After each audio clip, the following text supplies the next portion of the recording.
छोटी बहू। माँ कितना मजा आ रहा है ना। हाँ है। इतना मजा तो मुझे तब भी नहीं आया जब मैं अपने मायके जाती हूँ। अब पांचों एक साथ पहली बार साइकिल ही जा रहे हैं और अच्छा लग रहा है। हाँ जी आप बिल्कुल ठीक कह रही हैं। देखो ना इस टेम्पो में सीट नहीं है वैसे वाली बैठने वाली, लेकिन फिर भी ऐसे बैठने कितना अच्छा लग रहा है। बहुत ही अच्छा लग रहा है ये तो। चुप नहीं रह सकती हो ना तुम लोग। हाँ एक बात बताओ, ये टेम्पो तो उठा लिया बड़े शौक से, अब इसका तेल का और ड्राइवर का कितना खर्चा हुआ है? माँ ज्यादा नहीं लगा है, कम में ही हो गया है। अरे कम मतलब कितना कम? ये कुछ आना जाना मिला के 1000 रुपए। ए माँ 1000? अरे क्या तो क्या हो गया? क्या हो गया? क्या हो गया माताजी, कोई परेशानी है क्या? नहीं कुछ नहीं दादा, हम तो आपस में बस बातें कर रहे थे। अरे आप तो ऐसे चीख रही थी जैसे कि कोई एक्सीडेंट हो गया हो। मेरा तो दिल का ब्रेक लग गया था। ऐसा मत कीजिए नहीं तो सच में एक्सीडेंट हो जाएगा। अरे भैया क्या बोल रहे हैं आप, कोई एक्सीडेंट नहीं हुआ, कुछ नहीं होगा। इतने सारे लोग हैं आपस में बातें कर रहे थे। जाओ जाकर चलाओ। जी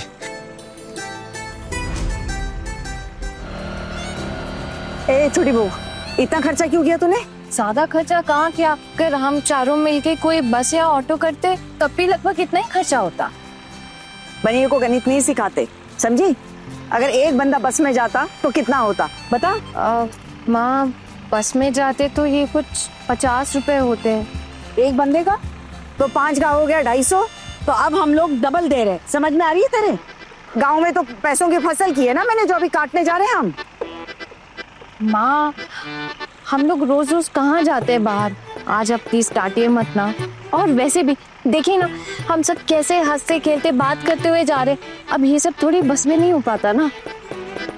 अच्छा आप लोग कुछ खाएंगे? हाँ बिल्कुल, कब से भूख लगी है, भूख के मारे पेट में चूहे दौड़ रहे हैं। दौड़ रहे हैं तो दौड़ते रहने दे, दौड़ दौड़ के शांत हो जाएंगे। नहीं मामी माँ, वो क्या है ना, खुशी के मारे कुछ खाया ही नहीं, किसी ने खाली पेट आ गए, मैं तो बस इसलिए कह रहे थे। बच्चे होते तो कितना अच्छा लगता ना, कितनी मस्ती करते। हाँ माँ, लेकिन बुआ जी ने मना भी तो कर दिया था ना, उनकी बात भी तो माननी। और वैसे भी बच्चों की ना परीक्षाएं चल रही है, उनके एग्जाम खत्म हो जाएंगे तो उन्हें भी कहीं घुमाने ले जाएंगे। परिमा सच बताना, आपको भी बहुत अच्छा लग रहा है ना? कभी ऐसे अकेले जाने का तो कहीं मौका ही नहीं मिला, कभी कभार अगर गए भी तो किसी काम से। इसके पापा को बोलती थी छोटू के, तो हमेशा पैदल पैदल ही चलवा कर ले जाते थे। बस का भाड़ा बचाने के लिए 1-2 स्टॉप पहले ही चढ़ा देते थे। बिल्कुल भी तरस नहीं आता था, चप्पलें घिस जाती थी, पैरों में दर्द होता था, लेकिन चलवाते थे बस। इसलिए उनके साथ ना कभी कहीं निकलने की इच्छा ही नहीं हुई। झूठ नहीं कहूंगी, आज वाकई में बहुत अच्छा लग रहा है। अच्छा माँ, आप खाएंगी कुछ? अरे विधवा हूँ, ऐसे कहीं भी खाना खाने नहीं बैठ सकती हूँ। अरे माँ, ये तो आपका ही टेम्पो है ना, आप ही तो बोल के है ना ऐसा। और ना आपको परेशान होने की ना बिल्कुल जरूरत नहीं है, मैंने पूरा बंदोबस्त किया है खाने का, साथ में प्लेट्स भी लेकर आई, मैं अभी परोस देती हूँ आपको, रुके।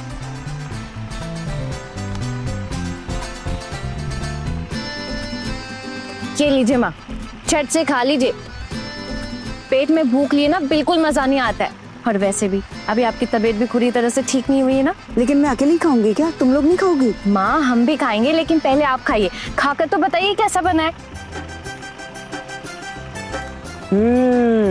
बना तो बहुत ही अच्छा है, लेकिन ऐसे टेम्पो में जाते जाते खाना खाऊंगी तो इस विधवा पर कितना पाप चढ़ाओगी तुम। सच में तुम में से कोई कम नहीं है, वैसे सब एक से बढ़कर एक भूखड़ खानदान से आई हो तुम। जब देखो तब खाना खाना खाना। और बाहर आकर दिमाग खराब हो गया है क्या तुम्हारा? मैं डांटे जा रही हूँ और तुम हंसे जा रही हो।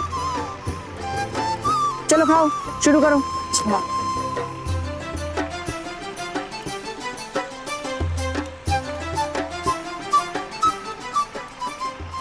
कैसा बना है? बहुत ही स्वादिष्ट बना है, कई दिनों बाद ऐसे घी की खुशबू मिली है सूंघने के लिए। पता है, ये हलवा खाकर मुझे मेरे माँ के हाथ के मोहन भोग की याद आ गई। बहुत स्वादिष्ट बनाती थी, बिल्कुल वैसे ही लग रहा है। लेकिन अब कहाँ मिलेगा वैसे माँ के हाथ का मोहन भोग। वैसे किसने बनाया हलवा? माँ, आपकी छोटी बहू आहाना ने बनाया है। बस महंगी चीजें अच्छी बनवा लो, इससे उतना ही अच्छा आता है इससे। माँ छोड़िए ना ये सब, हम ना वहां जाके ना खूब मजे करेंगे और आप हमें तालाब में लेके चलेंगे ना। अब साथ लेकर हर जगह जाना पड़ेगा? अरे तालाब तो घर के बगल में ही है, और अब वहां जाकर देखते हैं कि क्या होता है। इतने सालों बाद मायके जा रही हूँ, पता नहीं क्या ही बोलेंगे। वैसे माँ एक बात कहूँ, देखना आपके भैया ना बहुत अच्छे से स्वागत करेंगे आपका। इतने सालों बाद जो जा रही है। उन लोगों को तो इत्तिला भी नहीं किया हमने कि हम आ रहे हैं। किसी का फोन नंबर भी नहीं है, कैसे बताते कि हम वहां जा रहे हैं। सच बताऊं तो मेरे ससुराल वालों ने ना उनकी बहुत ही बेइज्जती की थी। मेरे पति मेरी सास इतना बेइज्जत करते थे कि पूछो मत। और उसके बाद फिर आई ठाकुर जी, वो भी इतनी खरी गोटी सुनाती थी उनको कि, और फिर मेरा क्या था, ससुराल वालों की सगी होकर रह गई, कुछ कह ही नहीं पाती थी। अरे अपने मैके वालों को तो किसी कार्यक्रम में भी नहीं बुला पाती, और ना ही मुझे ये लोग जाने देते वहां पर। फिर क्या था, बस रिश्ता ऐसे ही धीरे धीरे खत्म हो गया। उसके बाद तो ना ही वो आए और ना ही मैं गई। पता नहीं कैसे स्वागत करेंगे हमारा। अरे माँ, आप ऐसा क्यों सोच रही हैं? आपके अपने सगे भाई हैं, क्यों बुरा बर्ताव करेंगे? और हम कौन सा वहाँ रहने जा रहे हैं, बस जाएंगे और वापस लौट आएंगे। बिल्कुल माँ, सही कह रही है। अरे दोपहर तक तो रुकना ही पड़ेगा, वरना दोपहर में क्या खाओगे तुम चारों? अब नहीं माँ, हम तो अपना खाना लेकर ही आए हैं और हम यही खा लेंगे। और अगर उन्होंने पूछा भी हमें खाने के लिए तो हम मना कर देंगे। हाँ बड़ी माँ, हम बस घूमेंगे फिरेंगे, मस्ती करेंगे, और क्या। अरे बस 5 किलोमीटर पे ही है अभी, चलो जल्दी जल्दी खाना शुरू करो। पता नहीं मुझे क्यों घबराहट सी हो रही है, एकदम बेचैनी सी हो रही है। अरे क्या, ए तू उल्टे उल्टे करेगी क्या? मेरे बगल में बैठी, उधर जा। नहीं मामी माँ, ये वो वाली बेचैनी नहीं हो रही है, उल्टी वाली नहीं है ये तो बेचैनी हो रही है कि आपके भांजे क्या सोचेंगे मेरे बारे में। यहाँ आ गई हूँ ना मैं, और मेरी सासू माँ वो तो ताक में रहते हैं, उनके कान भरने के लिए मेरे खिलाफ। बस इसी बात की बेचैन घबराहट सी हो रही है, वो क्या होगा।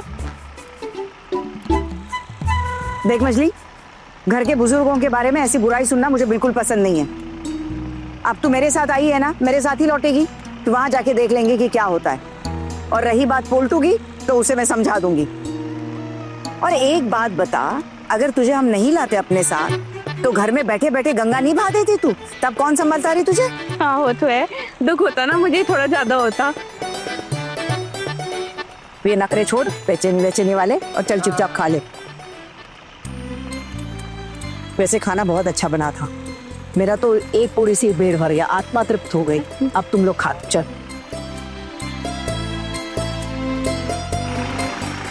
सच में आना, पूरा कभी कभी इतना अच्छा खाना बनाती है, क्या बोलूं, बहुत अच्छा है, मजा आ गया। कभी कभी ठीक है, पैसों का पेड़ तो नहीं लगाया ना। चलो खाओ, पेट भर के खाओ, और जल्दी जल्दी समेटो। अरे देख 2-2 किलोमीटर पे आ गया, चलो चलो।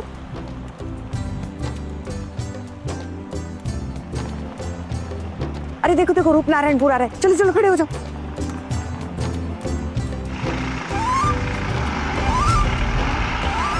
टेम्पो वाले भैया, अरे यही रोको, यही रोको।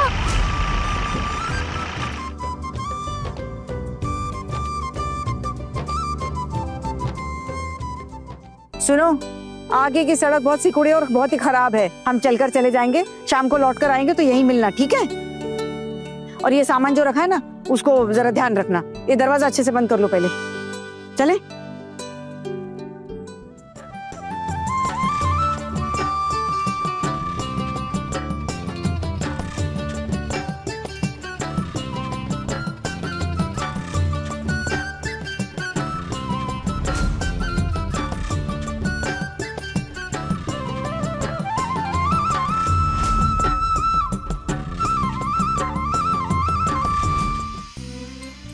हारू, रोनो।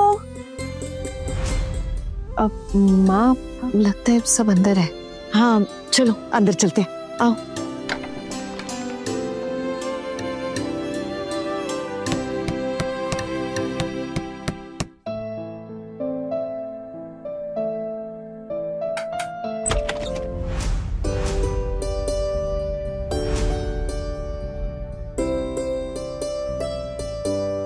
कैसा है आरू?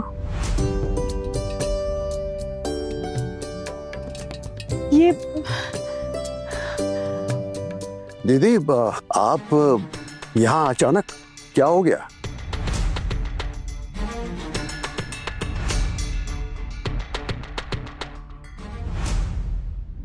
बड़े घर की छोटी बहू के लेटेस्ट एपिसोड्स कभी भी कहीं भी अभी सब्सक्राइब करें दंगल प्ले ऐप। अपने पसंदीदा शो के फुल एपिसोड देखने के लिए अभी डाउनलोड करें दंगल प्ले ऐप।